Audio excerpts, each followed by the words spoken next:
Hello everyone, my name is Lindsay Jack, and today I'm going to walk you through my analysis of ATI Metals, a company that I currently work for.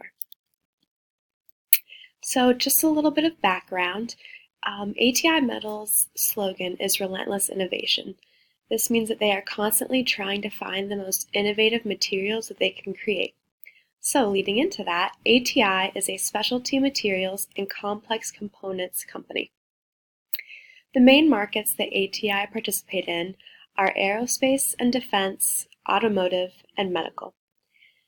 ATI has many locations in the United States and also around the world, including Sheffield, England, Shanghai, China, and Remscheid, Germany. Some of the main competitors of ATI are Precision Castparts Corporation, or PCC, and Arconic. PCC is mainly a cost leader, so they focus on high-quality products at the lowest cost.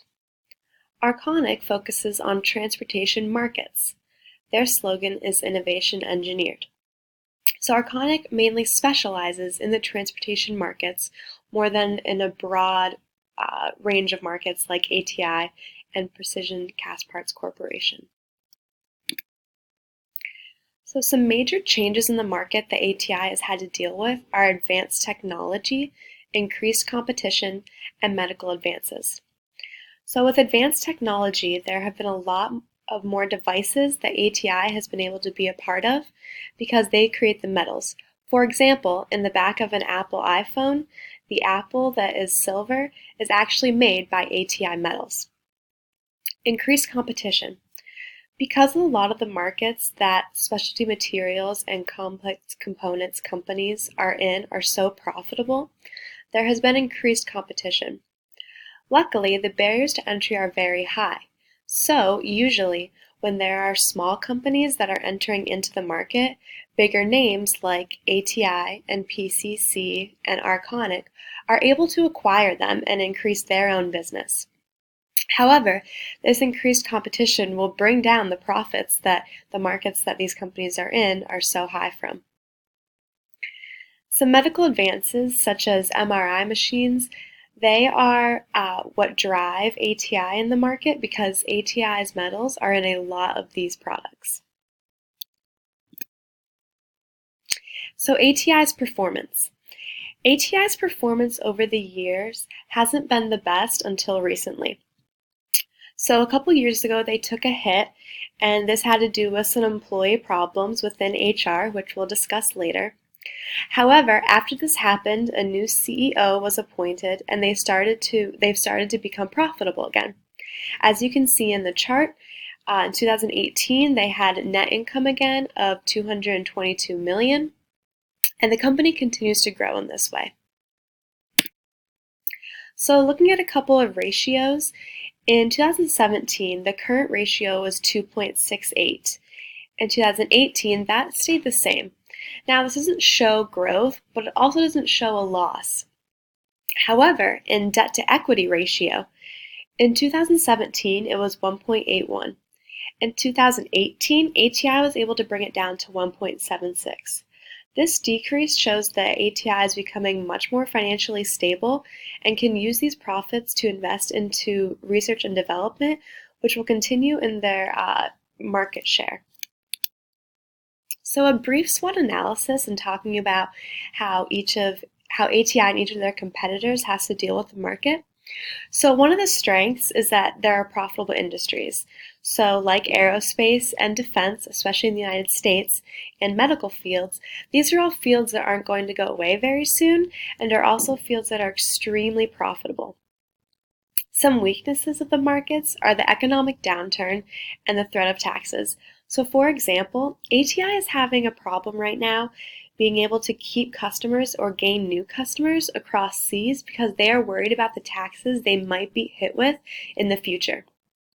So because of the president giving taxes to these countries and going through tax wars and stuff like that, companies are afraid to be a customer of ATI since we're based in the United States. One weakness that ATI has over their competitors is their tarnished name. So because of the problems with employees in the past, ATI went through the downturn that you could see in the financial proof. This is something that ATI has had to bounce back from in recent years. Some opportunities that everyone in the market has or in the industry has is the opportunity of acquisition, like I mentioned earlier. So being able to acquire these smaller companies has offered these companies an ability to grow and to grab more market share and to either broaden their markets and the industries that they participate in, or to be able to focus on a specific type of metals composition and production. So lastly, a threat is the competition. So because there are such profitable industries like I brought up earlier, there are a lot of companies that want to get into this game, and that makes it very hard for companies like ATI and Precision Castparts to keep their market share.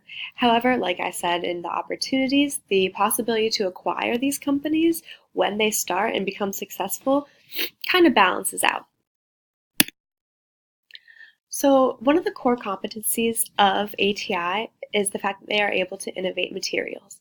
So by combining new elements, they can create the strongest performing metals for whatever their customers want.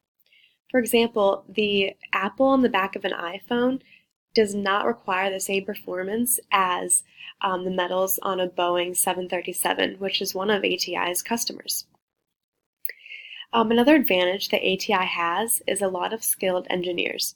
So these engineers bring experience to the table that a lot of companies don't have and give us the advantage of being a first mover in putting together elements and trying to find new production ways that can make ATI a lot more profitable. The diversification strategy of ATI is related constraint. So the metals can be melted, formed, and cut, and all in different ways, and they can alter materials for each market.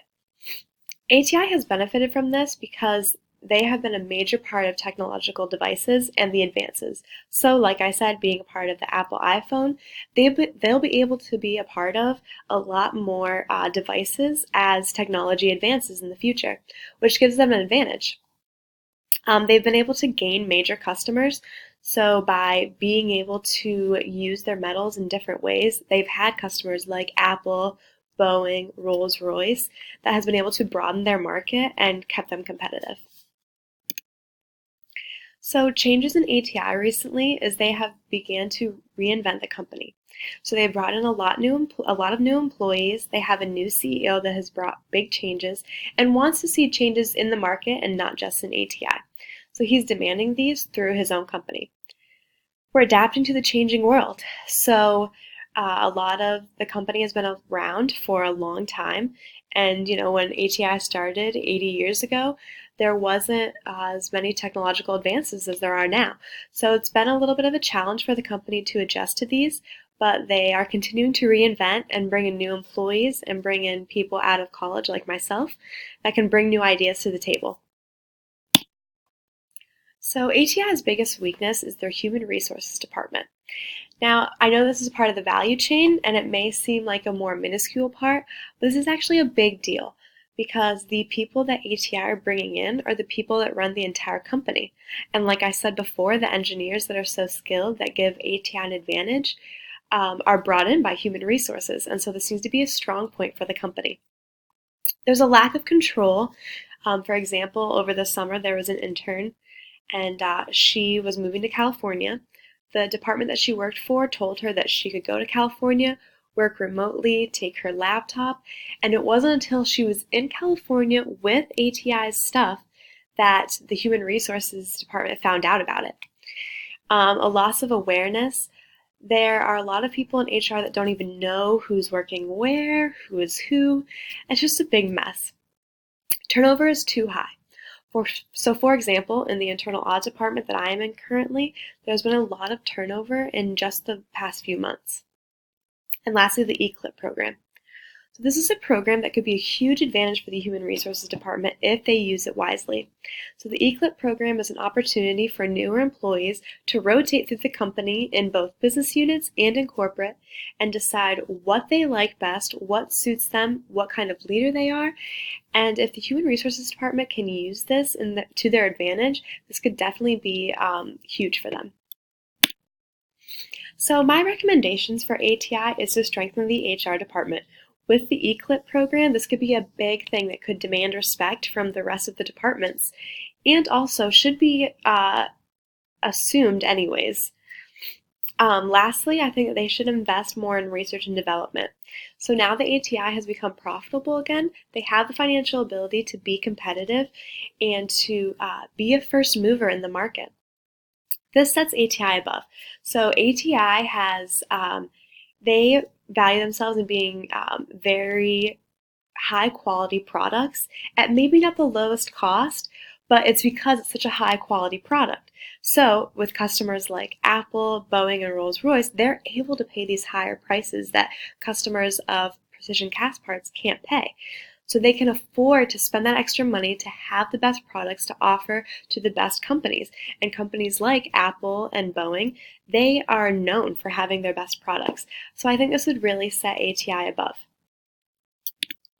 So in conclusion, ATI has a strong market share and needs to capitalize on this and use this to their advantage. The advantage of experience and the best products will definitely set ATI above the rest of their competitors, and they need to capitalize on recent financial abilities. So I don't think it's any time to play it safe, even though they haven't been profitable. They need to use these years that they have gained income to invest it back in the company and to continue to grow. Thank you.